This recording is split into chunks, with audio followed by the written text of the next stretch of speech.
आज का विषय और आज का जो ये विषय है या फिर आज की जो प्रीचिंग है या आज की जो टीचिंग है, उसमें हम दो लोगों को हमने यहाँ पर रखा हुआ है, जिसमें लिखा है मूसा के द्वारा निर्मित तंबू में यीशु मसीह की जानकारी। और अब तक आप लोगों को हमने ये नहीं बताया, नहीं सिखाया, इसलिए सोचा आज के जो दिन है उसका फायदा उठाया जाए और आप लोगों को ये बताया जाए। आज का जो सब्जेक्ट है या विषय है वो तंबू की जानकारी, या जिसे कहते हैं वो तंबू जिसको बनाने की आज्ञा परमेश्वर ने दी थी। और उसके विषय में अब तक मैंने आप लोगों को कुछ बातें बताई हैं, लेकिन बहुत कुछ ऐसा है जो नहीं बताया है, लेकिन उसे कोशिश करूंगी कि दरअसल इतना बड़ा सब्जेक्ट है कि उसकी मैं कुछ बातों को रख पाई हूँ, और अगर मैं इसको कंटिन्यू करूं काफी टाइम जाएगा। फिलहाल मैंने इसका एक जिसे कहें ए पार्ट ले लिया है, बी पार्ट सी पार्ट आने वाले टाइम में इसको भी हम कंप्लीट करेंगे। तो जो आज का जो विषय है मूसा के द्वारा निर्मित तंबू में यीशु मसीह की जानकारी। तो लोग कहेंगे कि मूसा के तंबू के विषय की जानकारी की क्या जरूरत है, हमारे पास उद्धारकर्ता मसीहा है। क्योंकि हमारा जो मसीह समाज है उसका ये मानना है कि सिर्फ और सिर्फ नया नियम ही अन्य जातियों के लिए उद्धार के लिए काफी है। बस अन्य जातियों के उद्धार के लिए अगर नया नियम काफी है तो फिर एक बात बताइए, यीशु मसीह का गुस्सा जो आप पढ़ोगे मत्ती, मरकुस, लूका, यूहन्ना की नई पुस्तकों में अगर आप पढ़ते हो तो आपको कैसे पता चलेगा कि वो मूसा का भी गुस्सा था। मूसा को गुस्सा कब आया? जब उसके भाई ने, एक तरफ वो प्रभु के साथ संगति में है, दूसरी तरफ भाई क्या बात कर रहा है, अपने हाथों की आकृति बना करके कहता है यही यहोवा है। एक तरफ यीशु मसीह काम कर रहे हैं सुसमाचार सुनाने का, दूसरी तरफ वो लोग क्या कर रहे हैं, सौंफ का, धनिये का, इसका उसका दसवांश दो, और वो भी बहुत बुरी तरीके से लोगों को परेशान करके। मंदिर में टैक्स चलता था, टैक्स। अरे टैक्स सरकार लेती है कि मंदिर वाले लेते हैं? जैसे आज दसवांश वाला टैक्स चल रहा है, ऐसे यीशु के टाइम पर चल रहा था, तो फिर यीशु को गुस्सा आया। जैसे मूसा के टाइम पर उसके भाई ने हरकत की तो मूसा को गुस्सा आया। तो फिर अगर आप सिर्फ नया नियम देते हो तो मूसा का गुस्सा कैसे पता चलेगा? फिर यीशु को गुस्सा क्यों आया ये कैसे पता करोगे? इसलिए आपके लिए दोनों नियम शिक्षा के आधार पर जरूरी है, लेकिन उद्धारकर्ता यीशु मसीह है बस। क्योंकि उन्होंने अपने आप को, अपने बलिदान को दे करके हमको खून से खरीदा है, इसलिए। लेकिन जानकारी हर एक मनुष्य की, बाइबल के जितने भी हैं उनकी हमें होनी चाहिए। सो स्टार्ट करते हैं। लिखा है निर्गमन, एक सेकंड, ये क्या था, हाँ, निर्गमन 40 का 1। फिर यहोवा ने मूसा से कहा, पहले महीने के पहले दिन को तू मिलाप वाले तंबू के निवास को खड़ा कर देना। इस तरीके का जो था वो खड़ा हो जाता था तंबू पूरी तरीके से। बाहर आप जो देख रहे हो, ठीक है, उसके अंदर जो आप आग देख रहे हो, उसके आगे आप जो हौदी देख रहे हो, उसके आगे जो पूरा आप जो तंबू देख रहे हो, और उसके अंदर भी 2 पार्ट होते थे, पवित्र स्थान और अति पवित्र स्थान। तो एक एक करके इन सब बातों की जानकारी लेंगे। और ये जानकारी की जो शुरुआत है वो गेट से शुरू होती है। पहले महीने के पहले दिन को तू मिलाप वाले तंबू के निवास को खड़ा कर देना, ये मूसा से परमेश्वर ने कहा था। निर्गमन 40 का 3। और उसमें साक्षी पत्र के संदूक को रखकर बीच वाले पर्दे की ओट में कर देना। अब जो लेखक है ना निर्गमन का, उसने क्या किया है, इसकी शुरुआत अंदर से बाहर को की है, अंदर से बाहर को, क्योंकि ये जो संदूक है ये अति पवित्र स्थान में रखा जाता था। तो उसने जो शुरुआत की है वो परमेश्वर की उपस्थिति जो अंदर इन 2 स्वर्गदूतों के जो बीच में जो जगह रहती थी वहां आती थी। तो उसने जो शुरुआत की है वो अंदर से बाहर की ओर की है। उसमें साक्षी पत्र के संदूक को रखकर बीच वाले पर्दे की ओट में कर देना, और कुछ इस तरीके से ये बनाने की आज्ञा दी गई थी। और बीच वाले पर्दे की ओट में कर देना। ये जो 2 आपको पर्दे दिखाई दे रहे हैं, अंदर संदूक दिखाई दे रहा है, अंदर संदूक चला जाता था और ये पर्दे बंद हो जाते थे। इस तरीके से ये पर्दे इसमें दिखा रहे हैं कि बंद हो जाते थे, लेकिन हमारे पास ऐसी रियल पिक्चर नहीं है। उसमें पर्दा जो था पूरा पैक था, पूरा पैक था, क्योंकि जब यीशु मसीह के टाइम पर वो पर्दा फटता है, ठीक है, तो फिर इसका मतलब है कि अब जैसा सीन मिला हमने वैसा ले लिया कि पर्दे की ओट में रख देना। अब ओट में आपको दिखाना था, इसलिए ये पर्दे का ये दिखाए, नहीं तो ये पर्दा पूरा इस तरीके से। तो ये जो दिखाई जा रही चीजें ये मूसा के समय में कैसे कैसे बनी थी। जब लय व्यवस्था की पुस्तक पढ़ते हो तो भले ही इतना समझ में ना आए, लेकिन आज जब आप ये चित्र देखोगे तो आप कनेक्ट कर लोगे कि किस तरीके से परमेश्वर ने कहा था। अब ये है अति पवित्र स्थान जिसमें अंदर संदूक रखा हुआ है। उसके बाद आता है पवित्र स्थान। अब इसमें जो जो चीजें रखी जाती हैं उसके विषय में कि निर्गमन 40:4 और मेज को भीतर ले जाकर जो कुछ उस पर सजाया जाता है। मेज को भीतर ले जाकर जो कुछ उस पर सजाया जाता है, आपको रोटियां रखी दिखाई दे रही होंगी, उसे सजा देना। तब दीवट को भीतर ले जाकर उसको दीपकों से जला देना। दीवट को भीतर ले जाकर उसको दीपों से जला देना। तो ये इसे कहते हैं मेनोरा, और 7 स्टिक कैंडल भी लोग कहते हैं। और ये जो था पवित्र स्थान के अंदर ये चीजें रखी जाती थी। निर्गमन 40:5 और साक्षी पत्र के संदूक के सामने सोने की बेदी को जो धूप के लिए है उसे रखना और निवास के द्वार के पर्दे को लगा देना। जब वो पर्दा लग जाता था तो ये सेंटर में होती थी और इस पे वही सारी धूप जलाया जाता था। अब जो पर्दे के अंदर काम चल रहा है वो काम अलग है, और पर्दे के बाहर जो काम चल रहा है यानी कि पवित्र स्थान वो अलग है। अब यहाँ तक जहां पर ये चीजें रखी जाती थी कंटिन्यू डेली के डेली इनकी सेवा चलती थी। लेकिन पर्दे के जो पीछे जिसे कहते हैं अति पवित्र स्थान, उसमें ये सेवा डेली नहीं चलती थी। और इस तरीके से परमेश्वर के जो सेवक थे उसको जो आज्ञा मिली थी उसके अनुसार उसने एक एक वस्तु को ऐसे बनाया। बीते दिनों में मैंने आपको बताया कि ये सब चीजें क्या है, एक नमूना है। लेकिन नमूना दिखाया कहाँ गया, वो पर्वत पर, वो स्वर्ग का नमूना दिखाया और पृथ्वी पर उसको बनाया गया। निर्गमन 40:5 और साक्षी पत्र के संदूक के सामने सोने की बेदी को जो धूप के लिए है उसे रखना और निवास के पर्दे को लगा देना। जब ये जो संदूक है ये अंदर रखा हुआ है, बाहर वो रखी हुई है जो मैंने आपको दिखाया, धूप बेदी रखी हुई है। ये हिस्सा अंदर का है जिसे कहते हैं अति पवित्र स्थान, और इसका वो जो सेंटर है वहां पर प्रभु की उपस्थिति दिखाई देती थी, वो भी बादल में। मूसा से कहा था कि यहोशू से कहना बार बार अंदर ना आया करे, बार बार अंदर ना आए, कहीं ऐसा ना हो से दिक्कत हो जाए। तो वो उपस्थिति दिखाई देती थी ऐसी बादलों में, और वहां उसके बाहर वो धूप की बेदी रखी जाती थी। अब उसके बाद आता बाहरी आंगन। अब हम वो जो जगह है जिसे कहते हैं तंबू, वो वाला तंबू जिसमें पवित्र स्थान अति पवित्र स्थान है। अब हम अंदर से बाहर की ओर आ रहे हैं। अब हम उससे बाहर आते हैं तो बाहर आपको क्या मिलेगा, बाहरी आंगन। और उस बाहरी आंगन में आपको जो सबसे पहले ये चीज दिखाई देगी, लेकिन जब अंदर बाहर से अंदर की तरफ को जाओगे तो ये चीज दिखाई देगी। यहाँ क्या होता है, ये जो मेमना दिखाई दे रहा है इसको यहाँ पर बलि किया जाता है, और इसको क्या कहते हैं, निर्गमन 40:6 में और मिलाप वाले तंबू के निवास के द्वार पर। अब जहां से एंट्री मारते हैं उसके निवास पर, उसके द्वार पर, और वहां पर तुमको क्या करना है, होम वेदी को रखना। इसे कहते हैं होम वेदी। और इसके 4 सींग है, यहाँ पर आग जलती है, यहाँ पर मेमना बलिदान किया जाता है।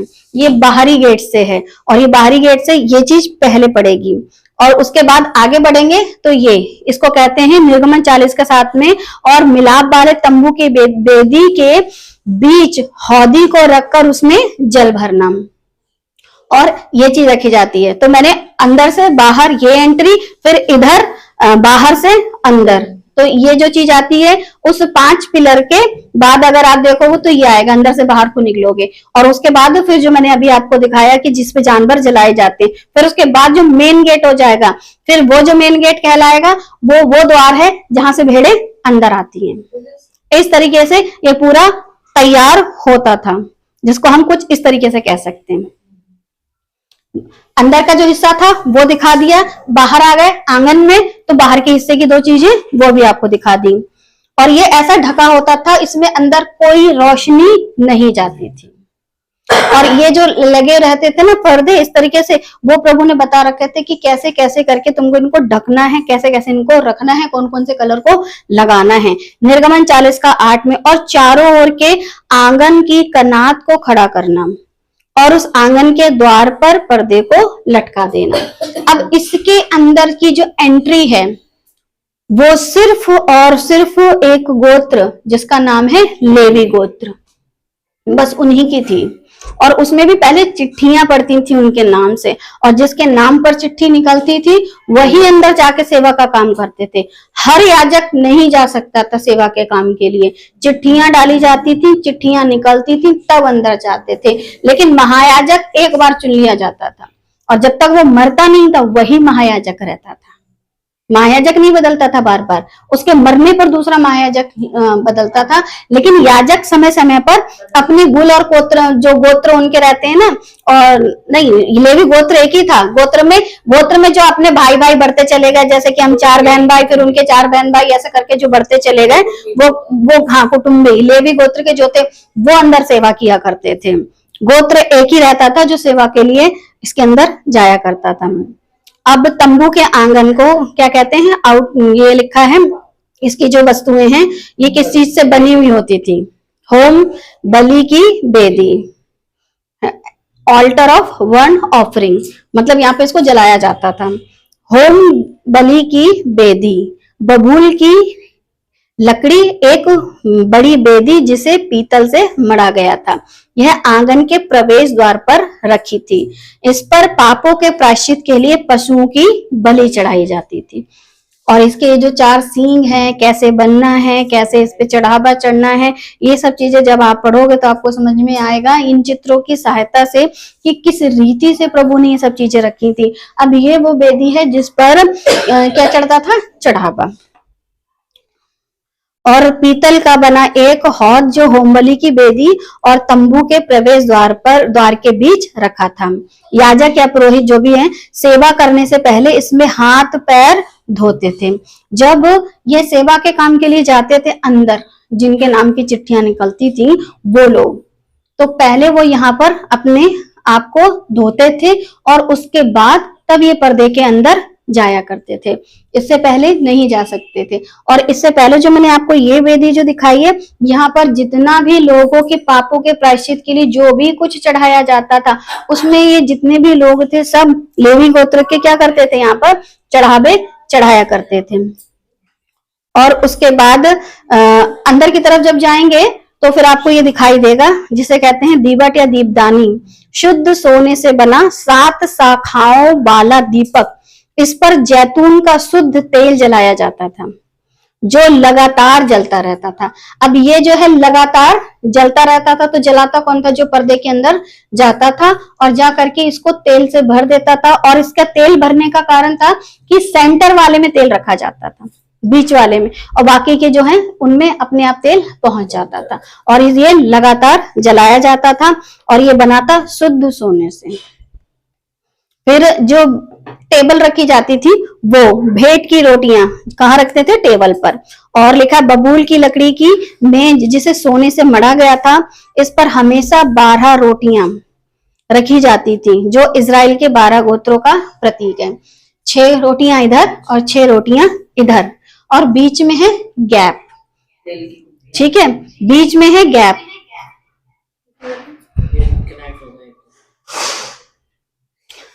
बीच में ये जो गैप दिया गया है, ये क्यों दिया गया है? ऐसा करके मुझसे पूछा था, तो बताओ, मैं आप लोगों से पूछ रही हूँ। बीच में ये जो रोटियां, 6 रोटियां इधर है, 6 रोटियां इधर है, बीच में ये जो गैप है वो क्यों दिया गया है? ये तो टेबल है, टेबल पे रोटियां रखी हुई हैं, 6 रोटियां इधर है, 6 रोटियां इधर है, बीच में ये जो जगह है, और ये क्यों दी गई है और क्यों इस तरीके से इनको रखा गया है? तो एक तुमने बताया था कि परमेश्वर की उपस्थिति के लिए। अब ये रोटियों का बीच का गैप इसका नहीं पता, लेकिन हाँ अंदर जो करूब है उनके बीच में परमेश्वर की उपस्थिति आया करती है। अब यहाँ गैप क्यों रखा है? जब अब्राहम से परमेश्वर ने कहा था 2-2 टुकड़े करके रखना, ये वो 2 टुकड़े हैं, इधर और इधर, बीच में परमेश्वर की आग उपस्थिति निकल गई थी। ना, परमेश्वर की उपस्थिति हमेशा सेंटर पॉइंट में रहती है। और यहाँ भी ये कनेक्ट करता है किससे? अब्राहम से। अब्राहम ने जो परमेश्वर ने कहा था तू 5 चीजें देना, उन 5 चीजों को क्या बोला था? आधा आधा आधा करके रखना, ये वो आधा आधा का है। और तब जाकर के परमेश्वर की जो उपस्थिति है वो यहाँ पर भी दिखाई देती है आपको। फिर यह सोने की धूपदानी, बबूल की लकड़ी की बेदी। अब ये जितना भी बना है ना लकड़ी का सामान, सब बबूल की लकड़ी का है। और इस सब में यहाँ जो अंदर है वो सब में क्या लगा हुआ है? सोना लगा हुआ है, जिसे सोने से मढ़ा गया था। इस पर महायाजक हर वर्ष सुबह और शाम सुगंधित धूप जलाता था। यह परमेश्वर तक पहुंचने वाली प्रार्थनाओं का प्रतीक है। ये जब जलाता था तो जितने लोगों के पाप, दुख, तकलीफ, उसके लिए जो महायाजक है वो लगातार क्या कर रहा है? प्रार्थना कर रहा है। और ये प्रार्थना किस तक पहुंच रही है? प्रभु तक। जैसे एक व्यक्ति था, उससे कहा था तेरी दान और तेरी प्रार्थनाएं क्या है? प्रभु तक पहुंच गई हैं। तो ये हाँ, तो ये एक ऐसा प्रतीक था कि प्रभु तक ये जो उसकी खुशबू है वो पहुंच रही है और ये जो प्रार्थनाएं हैं वो वहां तक पहुंच रही हैं।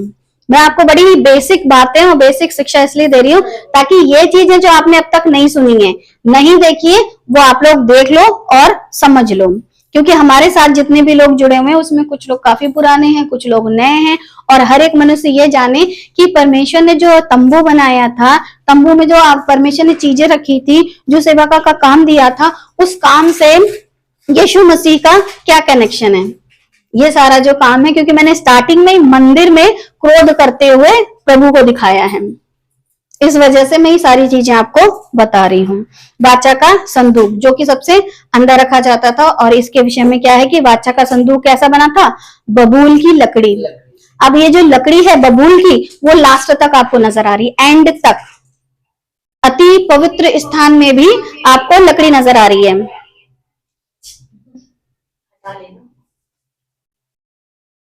वाचा का संदूक बबूल की लकड़ी का बना संदूक, सोने से मढ़ा गया था।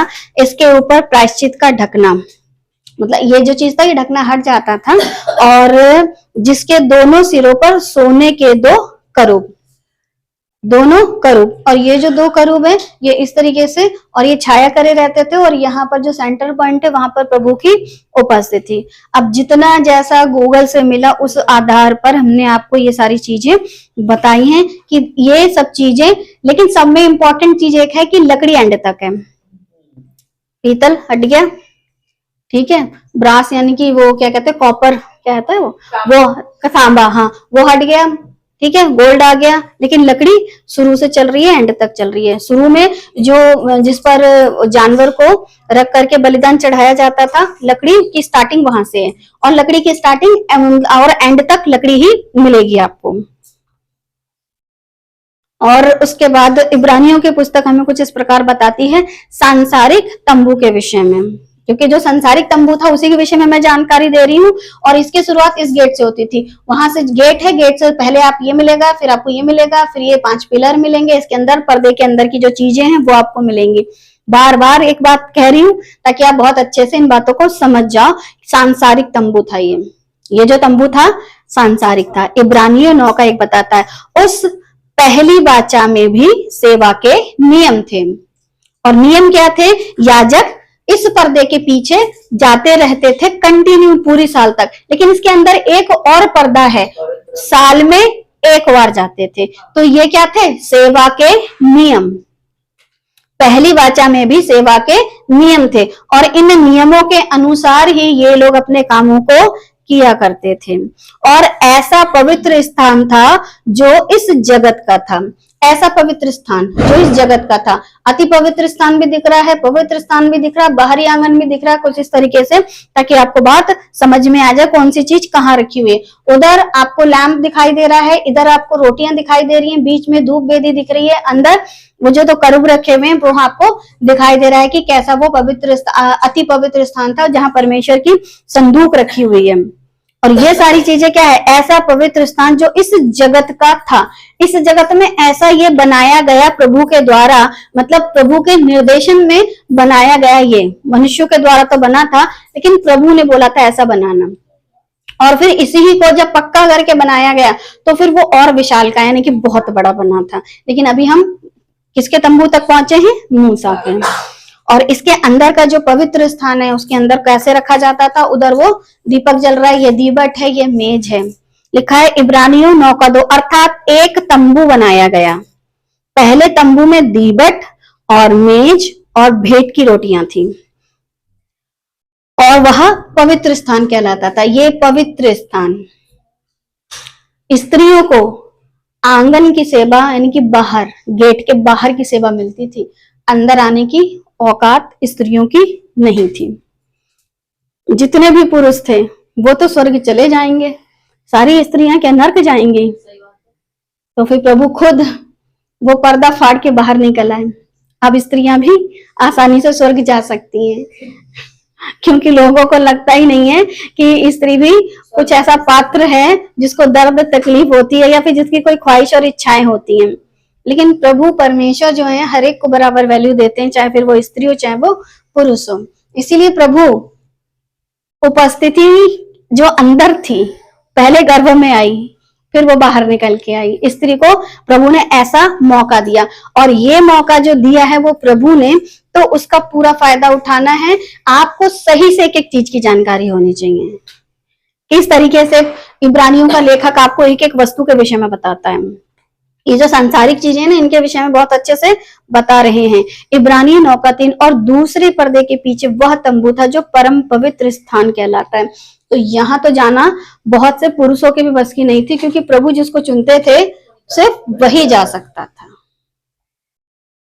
कुछ इस तरीके से रखी जाती थी चीजें। फिर मैंने अंदर का सीन बार बार आपको कैसे क्यों दिखा रही हूँ ये सीन, ताकि माइंड में आपके बिल्कुल फिक्स हो जाए कि ये इस तरीके से ये रखा है, वो जहां से रोशनी मिलती है, यहाँ पर प्रार्थनाएं सुनी जाती है, यहाँ पर रोटियां रखी जाती हैं, और ये हिस्सा जो आपको अंदर दो करूब दिखाई दे रहे हैं, ये वो हिस्सा है जिसे कहते हैं वो पर्दे से ढका हुआ पवित्र, अति पवित्र स्थान, होली ऑफ होली प्लेस। यह कहता है होली प्लेस यानी कि पवित्र स्थान, और जो अंदर का होली ऑफ होली प्लेस यानी अति पवित्र, महापवित्र, जहां प्रभु की उपस्थिति आया करती थी। अब ये सब कुछ मैंने आपको बताया। ऐसे पवित्र स्थान बनने के बाद भी बहुत सारे याजकों ने, अब प्रभु ने अपनी उपस्थिति दी, वहां लड़कियां छेड़ी जा रही थी। यकीन ना आए तो पढ़ लीजिएगा शमूएल की पुस्तक, जिसमें लिखा है एली के पुत्र लड़के, हाँ, और थे दोनों लुच्चे। अब सोचिए, परमेश्वर की जो नियम थे, कायदे थे, कानून थे, जो संसारिक थे, उनमें भी आपको कड़ाई से काम करना था। तो जब उन्होंने हरकत की और प्रभु ने उन्हें पसंद नहीं किया, तो आज भी जितने लोग परमेश्वर को और अपने जीवन में पवित्र नहीं जानते मानते, ध्यान रखिए, ये सेवा से वंचित हुए हैं, और अब मसीह की सेवा से बहुत सारे लोग वंचित हुए हैं। इब्रानियों 9:4, इसमें सोने की धूपदानी और चारों ओर सोने से मढ़ा हुआ वाचा का संदूक था। ये वो सोने की धूपदानी कुछ इस तरीके की होती थी और उसको पूरे में दिखाया जाता था, और ये वो संदूक है जिसको इब्रानियों के लेखक ने बड़ी ही आसान शब्दों में, बहुत ही शॉर्टकट में सारी बातों को रख के बता दिया। इसमें मन्ना से भरा हुआ सोने का मर्तबान और हारून की छड़ी जिसमें फूल और फल आ गए थे, और बाचा की पटियाएं थी। बाचा की पटियाएं, हारून की छड़ी और ये मन्ना से भरा हुआ मर्तबान, जो कि धनिये के जैसा दिखता था, जो कि आपको पुराने नियम में पढ़ने को मिलेगा। लोग रखते व्हाइट कलर की रोटी, सफेद सफेद कलर की, जो हम लोग प्रभु भोज के टाइम पर उन चर्चों में खाया करते थे, लेकिन नहीं, वो धनिये के जैसा होता था। उसके बनाने का पूरा प्रोसेस लिखा हुआ है ना, बनाने का पूरा प्रोसेस लिखा है। ऐसा धनिया जैसा होता था, उसको उठा के लाते थे, कैसे बनाते थे, ये सारी चीजें आपको पढ़ने को मिल जाएंगी। लेकिन ये जो चीजें थी, सिर्फ यही चीजें संदूक के अंदर रखी गई, और एक मनुष्य ने झांक के देख लिया, बस हाल खराब हो गए उसके। जबकि प्रभु ने कुछ में कुछ ऐसा चीजें नहीं थी जो चमत्कारिक थी, लेकिन फिर भी वो लोग मर गए।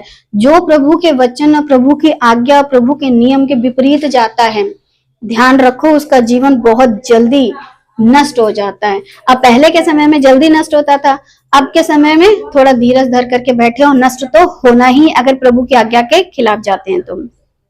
इब्रानियों 9:5, उसके ऊपर दोनों तेजों में करूब थे जो प्रायश्चित के ढक्कन पर छाया किए रहते थे। अब ये जो दोनों थे यहाँ पर छाया किए रहते थे।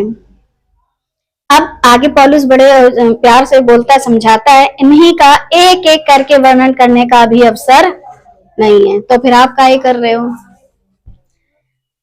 इन सारे कामों का वर्णन करने का अभी अवसर नहीं है, क्योंकि पौलुस ने जो परमेश्वर के सुसमाचार की जो शुरुआत की थी और जिनके बीच से उसने शुरुआत करनी शुरू की थी, वो सब डेली देखते थे।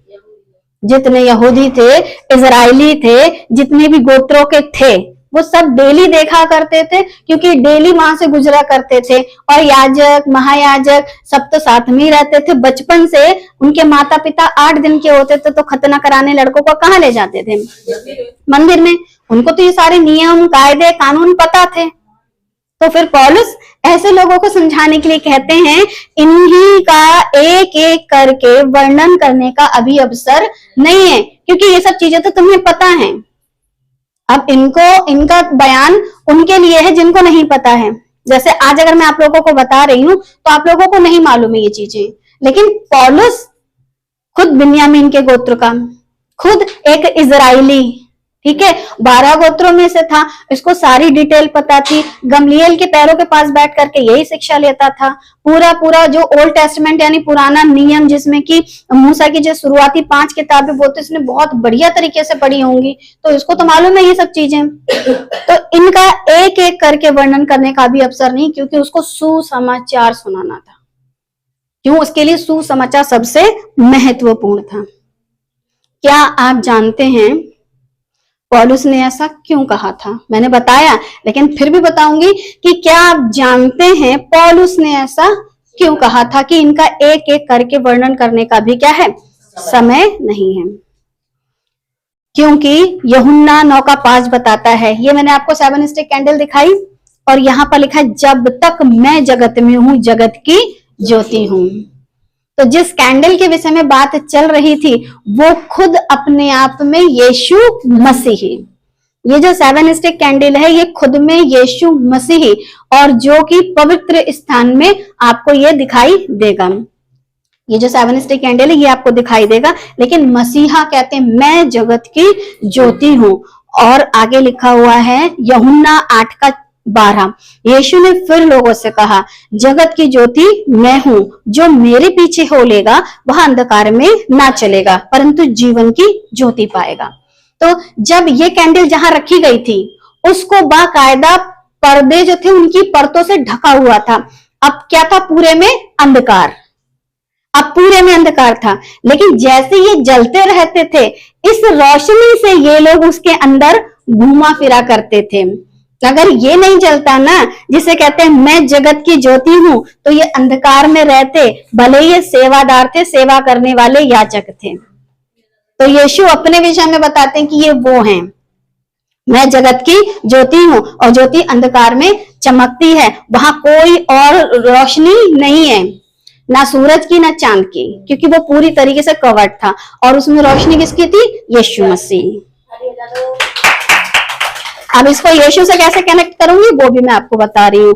यशाया 11:2, यहोवा का आत्मा बुद्धि और समझ का आत्मा, युक्ति और पराक्रम का आत्मा और ज्ञान और यहोवा के भय का आत्मा उस पर ठहरा रहेगा। किस पर? जो इस संसार में पैदा होने वाला था यशाया की भविष्यवाणी के अनुसार। अब ये 7, अब वहां 7 देख लीजिए, यहोवा का आत्मा, बुद्धि, समझ, युक्ति, पराक्रम, ज्ञान और भय। और जहां युक्ति काम करती है वहां सब चीजें साथ में होती हैं। सेंटर पॉइंट देख रहे हैं आप? युक्ति। प्रभु की युक्ति को कौन समझ सकता है? प्रभु के कार्य को कौन समझ सकता है?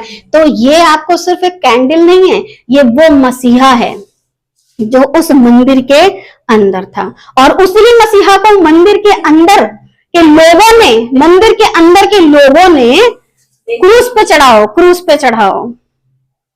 जिसकी उपासना करते हैं उसी को क्रूस पे चढ़ाने की बात करते हैं। ये है वो प्रभु जिसके विषय में यशाया बता रहा है। और सोचिए वो प्रभु को क्या कर रहे हैं, प्रभु को सूली पर चढ़ाने की बात चल रही है। पूरा का पूरा कैसे बना हुआ था, सोने से, ठीक है। और इसमें 7 दीपक जलते थे और ये प्रभु की 7 आत्माएं हैं, जो कि प्रकाशित वाक्य में अगर आप पढ़ोगे तो ये प्रभु की 7 आत्माएं हैं जो पृथ्वी पर भेजी जाती हैं। और वो प्रभु आप लोगों के बीच में, और आप याजक उस मंदिर में गंदगी कर रहे थे। और आज भी, आज गंदगी कब हो रही है, जब यह देह परमेश्वर का मंदिर है और आप इसमें गंदगी कर रहे हो।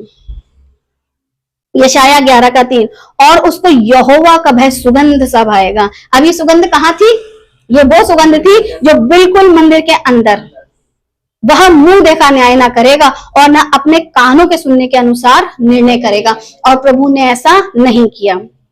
लोगों ने कान तो बहुत भरे होंगे, क्योंकि आजकल के जमाने के लोग हैं कान भरते हैं, लेकिन प्रभु मुंह देखा न्याय नहीं करते।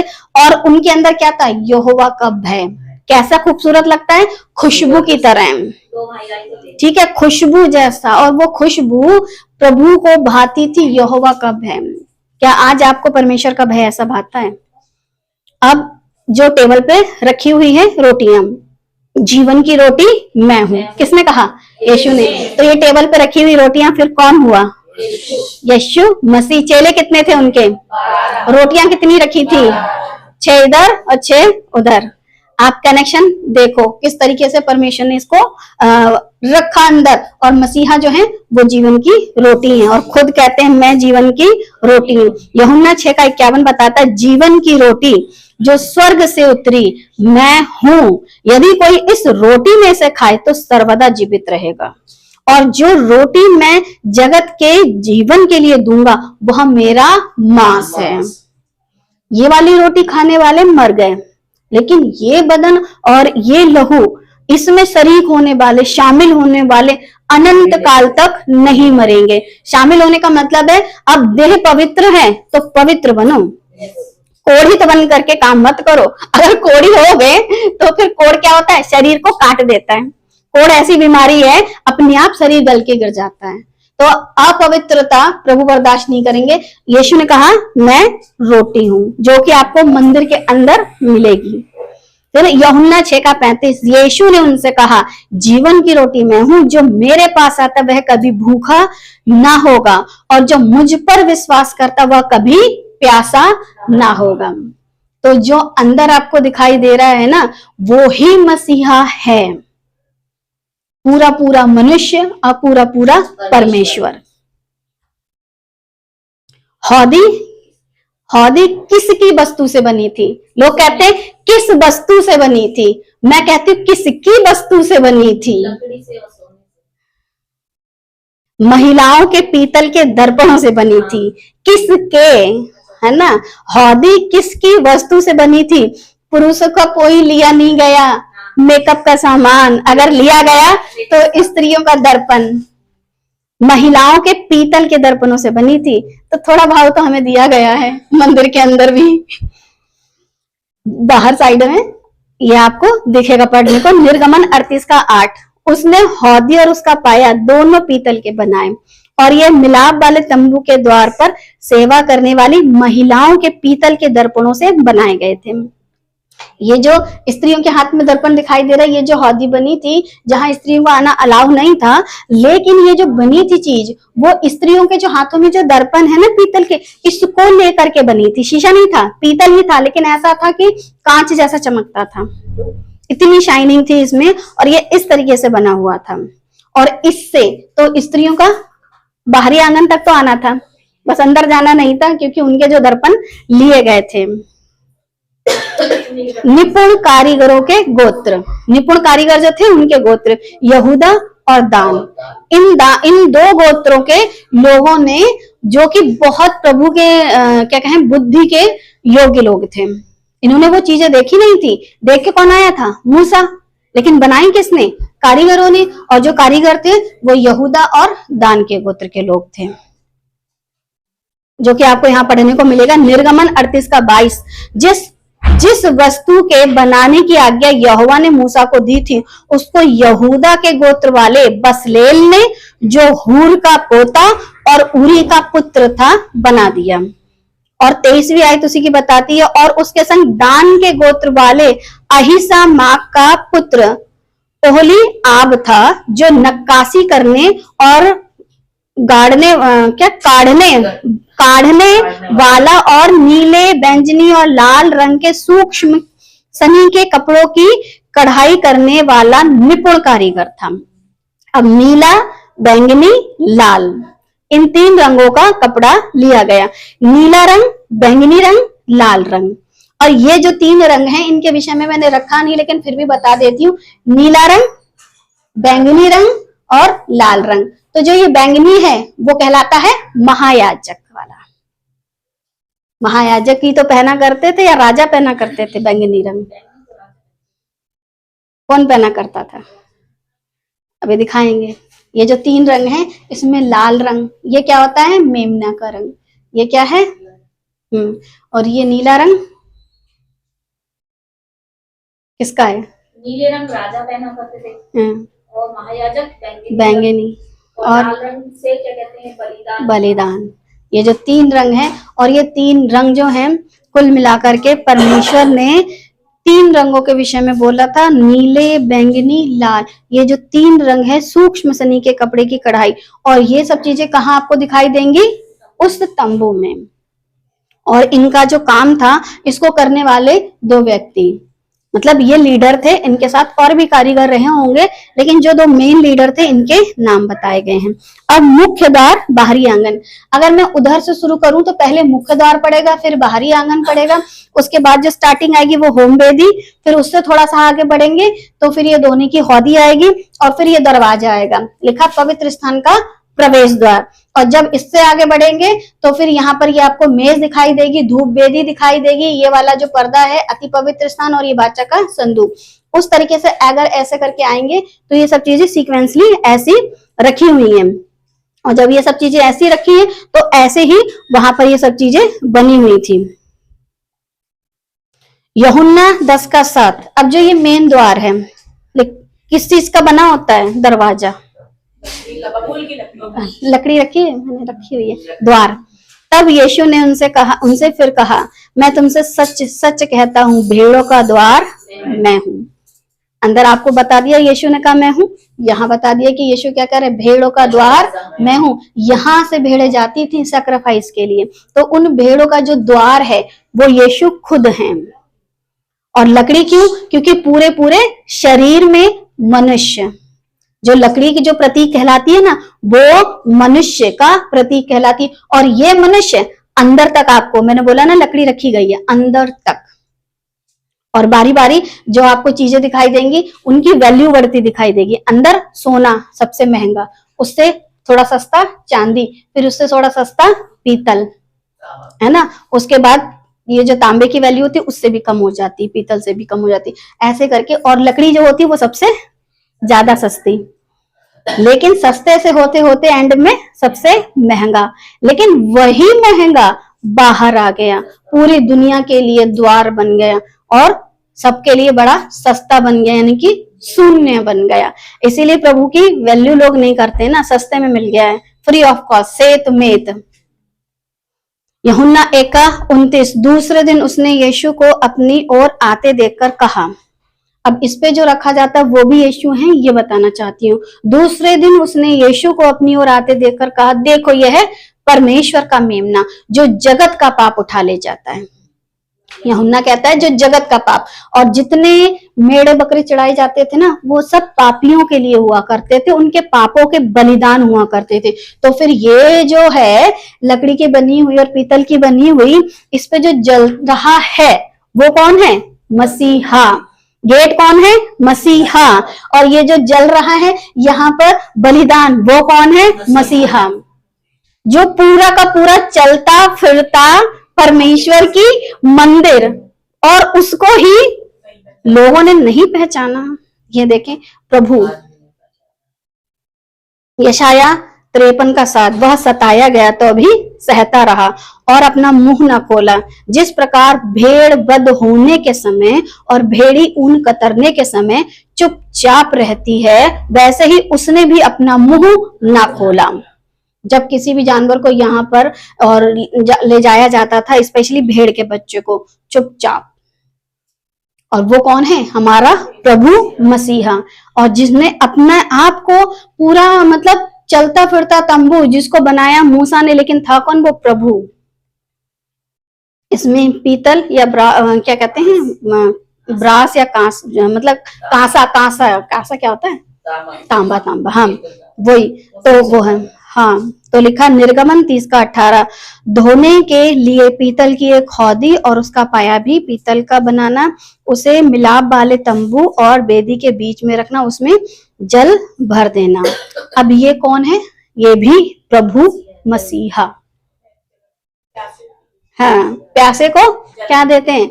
अच्छा, जब कोई भी मनुष्य पाप से अपना क्या करता था? अंगीकार करता था, तो उसके बाद उसको क्या करना पड़ता था? उसे कहते हैं बपतिस्मा। और यहाँ पर वो जो पानी है वो कौन है? प्रभु। तभी तो इनके पाप धुल रहे हैं, तभी तो ये आगे बढ़ रहे हैं।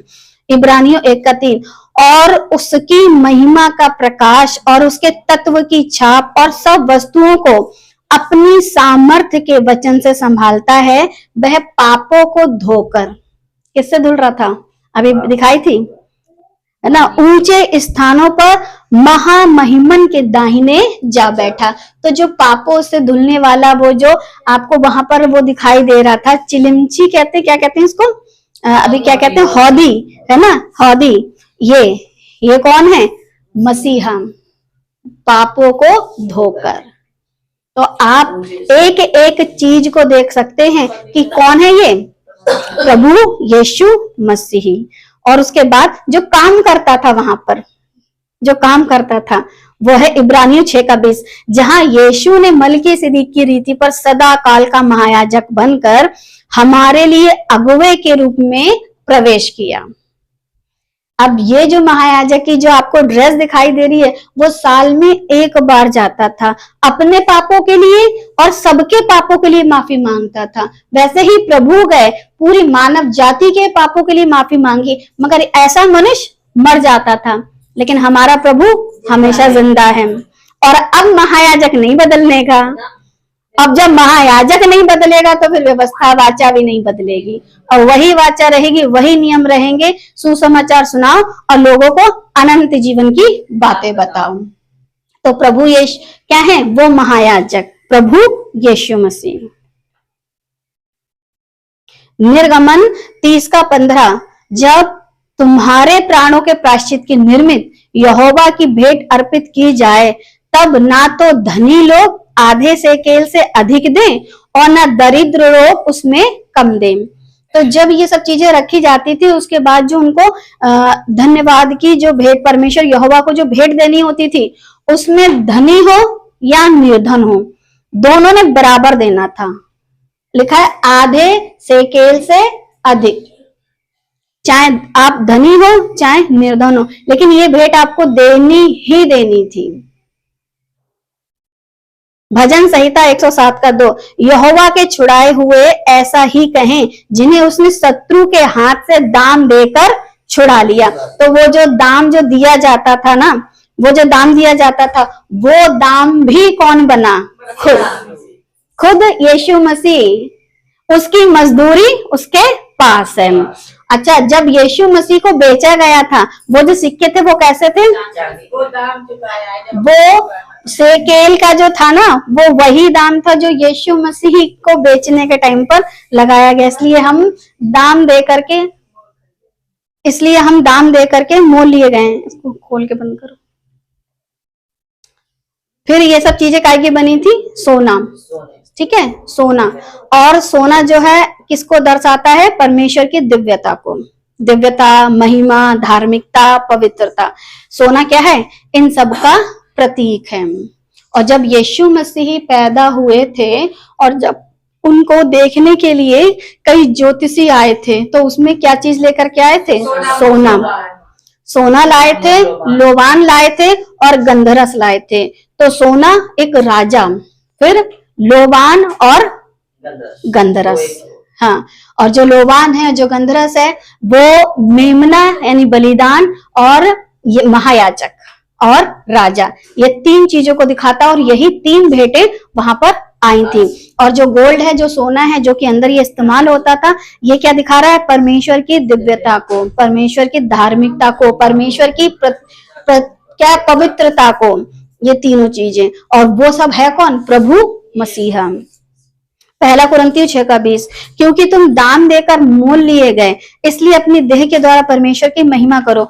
और प्रभु खाली हाथ यहाँ नहीं आए थे जब वो महायाजक थे, वो दाम अपने खुद का लहू लेकर के आए थे दाम में। क्यों? तभी तो कहते तुम दाम दे करके मोल लिए गए हो। और उस दाम में उन्होंने दिया क्या था? अपना खुद का लहू, क्योंकि बिना लहू बहाए किसी का छुटकारा पापों से नहीं था। तो वो लहू किसने बहाया? मसीहा ने। तो वहां तक पहुंचने के लिए यीशु मसीह ने क्या करा? अपना लहू बहाया। तो कहाँ है जो यीशु मसीह नहीं है? हर वो जगह जिसे आप पवित्र कहते हो ना, वहां प्रभु यीशु मसीह नजर आ रहे हैं। सोने में मसीहा, पीतल में मसीहा, चांदी में मसीहा, लकड़ी में मसीहा, क्योंकि पूरे पूरे मनुष्य और पूरे पूरे प्रभु। तंबू में ये सब इस प्रकार रखे गए। जो तंबू था उसके अंदर अति पवित्र स्थान, बाहरी आंगन, मेन गेट। यहां से आप शुरू करोगे तो पहले आपको यहाँ पर बलिदान दिखाई देगा।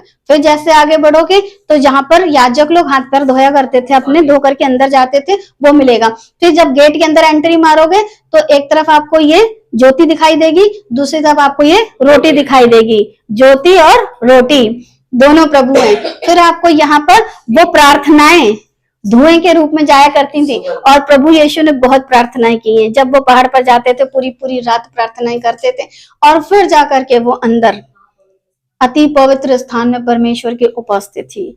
और उसमें भी रखी परमेश्वर की क्या है? वो रोटी जो परमेश्वर के मुंह से निकाल करके मनुष्य को जीवित रखती है।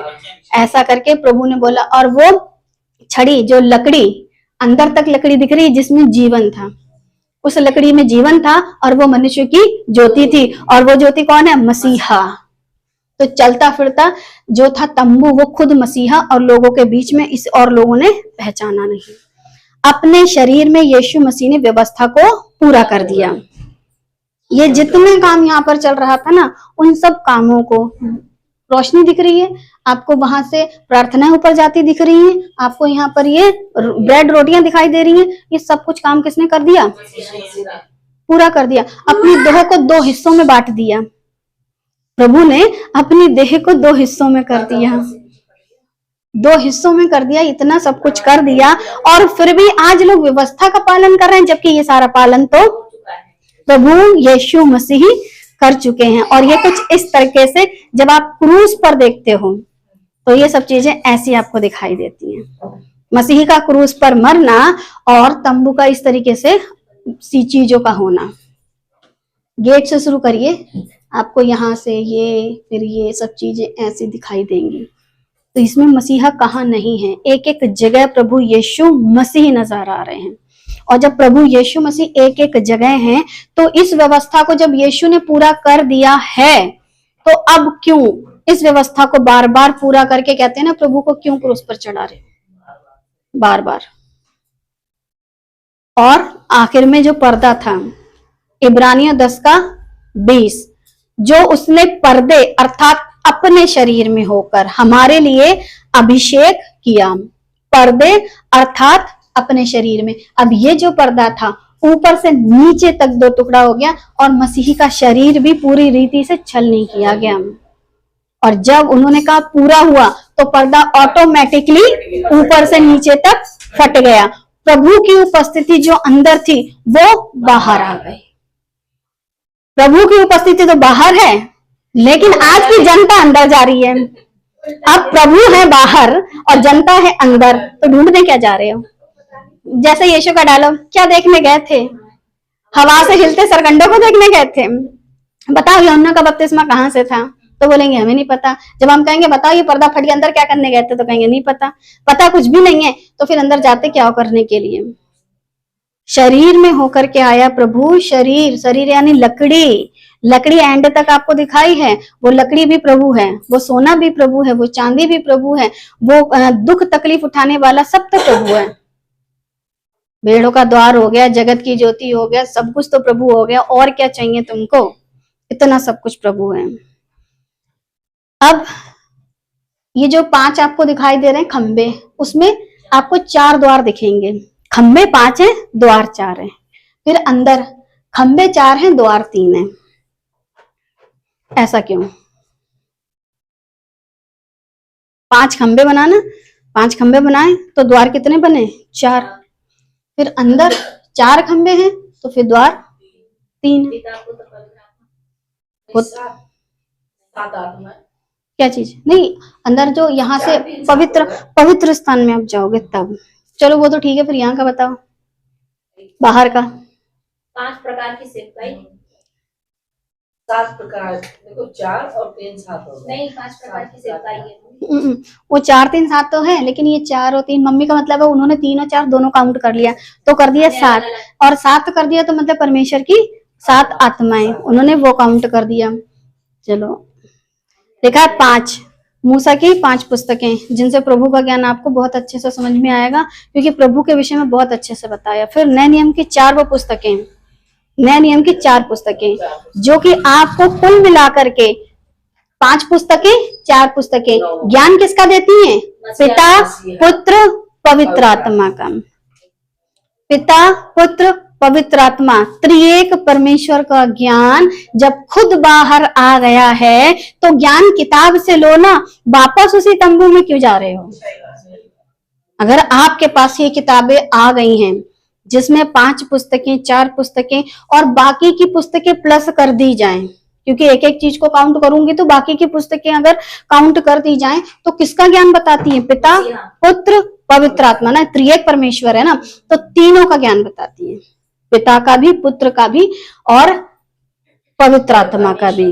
और तीनों जब आपके साथ हैं, पवित्र आत्मा सिखाने के लिए, पिता और पुत्र आपके साथ, क्योंकि पुत्र पिता से विनती करता है और पिता पुत्र से, तीनों दोनों मिलकर के पवित्र आत्मा, और तीनों मिलकर के हम मनुष्य भी शरीर में हैं, क्या है? हम भी वही लकड़ी हैं। जब प्रभु यीशु ने बोला कि सब कुछ मुझे मिला है, और मिलने के बाद क्या कहा? सब कुछ किसको दे दिया? तुम्हारा।